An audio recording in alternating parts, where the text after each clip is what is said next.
நம் தேவனாகிய இயேசு கிறிஸ்துவினால் உங்களுக்கு கிருபையும் சமாதானமும் சந்தோஷமும் உண்டாவதாக. இன்னைக்கு நாம 2 வேத வசனங்களை எடுத்து அதுல இருந்து குறிப்பா சில விஷயங்களை தியானிக்க போறோம்.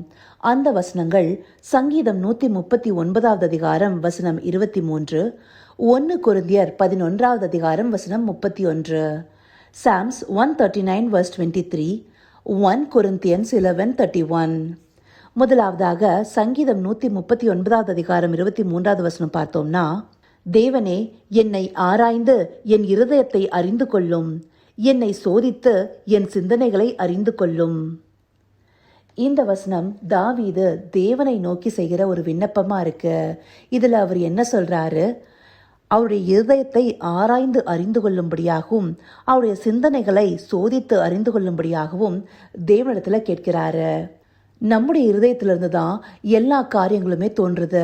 மத்தேயுல சொல்லப்பட்டபடி இருதயத்தின் நிறைவினால் வாய் பேசும். நீதிமொழிகள் 4 அதிகாரம் 23 வசனம் சொல்கிறபடி, எல்லா காவலோடும் உன் இருதயத்தை காத்துக்கொள், அதனிடத்து நின்று ஜீவ ஊற்று புறப்படும். இப்படி இருதயமானது எல்லாவற்றிற்கும் அடித்தளமா இருக்கு. நம்முடைய சிந்தனை, நம்முடைய செயல், நம்முடைய பேச்சு, இந்தபடியான காரியங்கள். இந்த நாட்கள்ல நம்முடைய இருதயத்தை மதிமயங்க செய்யும்படி அநேக காரியங்களை பிசாசானவன் செய்து கொண்டிருக்கான். நம்ம பார்க்கிற விஷயங்களாகட்டும், கேட்கிற விஷயங்களாகட்டும், ஏதாவது ஒரு விஷயத்துல நம்மள அடிமைப்படுத்தி வைக்க அவன் முயற்சி செய்துட்டு இருக்கான். அப்படி இருக்கும்போது நம்முடைய இருதயத்திற்குள்ளார என்ன நிறைவுண்டா இருக்கிறதுங்கிறது தெரியணும் இல்லையா? அந்தபடியா நம்முடைய இருதயத்தை முதலாவதாக தாவீது செய்கிறது போல தேவனிடத்துல ஒப்பு கொடுக்கணும். அப்படி ஒப்பு கொடுக்கும் போது நம்ம இடத்துல வேதனை உண்டாக்கும் வழி இருக்கான்னு பார்த்து நம்மள நித்திய வழியில் நடத்தும்படியாக நம்ம கேட்க முடியும். அதை தான் தாவீதும் இந்த வசனத்திற்கு அடுத்தபடியா இருக்கிற 24 வசனத்திலையும் கேட்கிறாரு. நாம தவறான வழியில போயிட்டு இருக்கோமாங்கிறத நம்முடைய இருதயத்தை ஆராய்ந்து பார்க்கும்போது தான் தெரியும். தேவனிடத்துல நம்முடைய இருதயத்தை ஒப்பு கொடுத்து அவர்தாமே நம்முடைய இருதயத்தை ஆராய்ந்து பார்க்க சொல்லும் போது அவர் நம்மள சரியான வழிகள்ல நடத்துகிறவரா இருப்பாரு. இந்த இருதயம் எப்படிப்பட்டதுன்னு சொல்லிட்டு எரேமியாவும் 17 அதிகாரம் 9 வசனத்துல சொல்லியிருக்காரு. எல்லாவற்றை பார்க்கிலும் இருதயமே திருக்குள்ளதும் மகா கேடுள்ளதுமாய் இருக்கிறது, அதை அறியத்தக்கவன் யார்? அப்படி இருதயமானது என்ன மாதிரியான காரியங்களை உள்வாங்கி வைத்திருக்கிறதுங்கிறத சில நேரங்கள்ல நம்மளால கூட அறிந்து கொள்ள முடியாது. அதை தேவன் மாத்திரமே அறிந்திருப்பாரு. தாவீது கூட சங்கீதம் 17 அதிகாரம் 3 வசனத்துல தேவனை நோக்கி விண்ணப்பிக்கும் போது, நீர் என் இருதயத்தை பரிசோதித்து ராக்காலத்திலே அதை விசாரித்து என்னை புடமிட்டு பார்த்தும் ஒன்றும் காணாதிருக்கிறேன்னு சொல்றாரு. அந்தபடி அவருடைய இருதயத்தை காத்து கொண்டவராக இருக்காருன்னு சொல்லிட்டு தேவனிடத்துல சொல்றாரு. ஆனா அதே தாவீது பாவம் என்னும் காரில் விழுந்த போது சங்கீதம் 51 அதிகாரத்துல 10 வசனத்துல என்ன கேட்கிறாரு? தேவனே சுத்த இருதயத்தை என் நிலை சிருஷ்டியும்னு கேட்கிறாரு. அப்படி நமக்கு சுத்த இருதயத்தை தேவனால தர முடியுங்கிறத அறிந்து வைத்திருக்கிறதுனாலேயே இந்த வசனத்துல தாவீது இந்த வண்ணமாய் கேட்கிறாரு. அப்படி நாமும் நம்முடைய இருதயத்தை தேவனிடத்துல ஒப்பு கொடுக்க வேணுங்கிறத இந்த பகுதியின் மூலமாக தெரிந்து கொள்கிறோம். அதே போல 1 கொரிந்தியர் 11 அதிகாரம் 31 வசனம் எடுத்துட்டோம்னா, பவுலடியார் சொல்றாரு, நம்மை நாமே நிதானித்து அறிந்தால் நாம் நியாயந்தீர்க்கப்படும். இந்த வசனத்துல நம்மளை நாமளே சுய பரிசோதனை பண்ண சொல்லி கொடுத்துருக்காங்க. நம்மளை நாமளே சோதிக்கிறதுங்கிறது எப்படி? நம்முடைய இருதயத்தை, நம்முடைய சிந்தைகளை, நம்முடைய நினைவுகளை, இதையெல்லாம் நம்ம ஆராய்ந்து பார்க்கும் போது நம்ம தவறு செய்கிறோமாங்கிறத சோதித்து அறிந்து கொண்டு நம்முடைய பாதைகளை செவ்வைப்படுத்துறதுக்கு தேவனை நோக்கி பார்த்து அந்த தெய்வ பலனை கேட்கிறது. எப்படி தேவனிடத்துல நம்முடைய இருதயத்தை சரியான வழியில் நடத்துறதுக்கு ஒப்பு கொடுக்கிறோமோ அதே போல முதலாவது நம்மை நாமே நிதானித்து பார்க்கணும். நம்ம தப்பு செய்யறோமா? நம்ம பாவத்திற்குள்ளார போறோமா?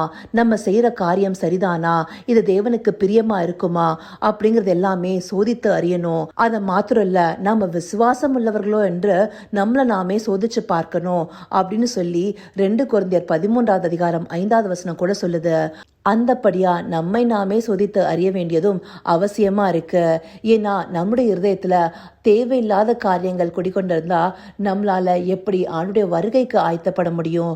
லூக்கா 21 அதிகாரம் 34 வசனம் சொல்லுது, நம்முடைய இருதயம் பெருந்திண்டினாலும் வெறியினாலும் லௌகிக கவலைகளினாலும் பாரமடையாத படிக்கும், நீங்கள் நினையாத நேரத்தில் அந்த நாள் உங்கள் மேல் வராத படிக்கும் எச்சரிக்கையா இருங்கள்னு சொல்லிட்டு, அப்போ இருதயத்துல இந்தபடியான உலக கவலைகளும் உணவின் மயக்கமும் இல்ல இல்ல குடிவெறியோ இல்ல பொருளாசையோ இந்தபடியான காரியங்கள் இருந்தா நம்மால தேவனிடத்துல நெருங்கி இருக்க முடியுமா? அவருடைய வார்த்தை நமக்குள்ளார கிரியை செய்ய முடியுமா?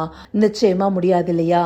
அதனாலே நம்மள நாமளும் நிதானிச்சு பார்க்கணும். அதே போல நம்முடைய இருதயத்தை ஆராய்ந்து அறிந்து கொள்ள தேவனிடத்திலையும் ஒப்பு கொடுக்கணும்னு சொல்லிட்டு இந்த வேத பகுதிகள் மூலமா தேவன் நமக்கு காண்பிக்கிறாரு.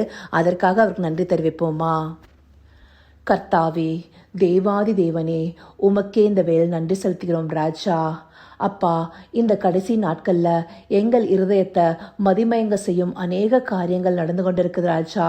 அப்படி பிசாசானவன் எங்களுக்கு வைக்கிற கண்ணிகள்ல நாங்கள் அகப்படாமல் இருக்க உம்மிடத்துல எங்களுடைய இருதயத்தை ஒப்பு கொடுக்கிறோம் தகப்பனே. ஆண்டவரே, எங்களுடைய இருதயத்தை ஆராய்ந்து அறிந்து கொள்ளும், எங்கள் சிந்தனைகளை சோதித்து அறிந்து கொள்ளும் அப்பா. ஆம் ராஜா, எங்களுக்குள்ளார சுத்த இருதயத்தை கொடுங்க தகப்பனே. எல்லா காவலோடும் எங்கள் இருதயத்தை காத்துக்கொள்ள தயவு பாட்டுங்க ராஜா. அதே போல எங்களை நாங்களே நிதானித்து பார்க்கக்கூடிய ஞானத்தை கொடுங்க ராஜா. ஆம் தகப்பனே, சுய பரிசோதனை செய்து எங்களுடைய இருதயம் எதனால் நிறைந்திருக்கிறதுங்கிறத அறிந்து கொண்டு தேவையில்லாத காரியங்களை எங்களுடைய இருதயத்தை விட்டு அகற்ற எங்களுக்கு நீர் பலன் சேர்க்கணும் தகப்பனே.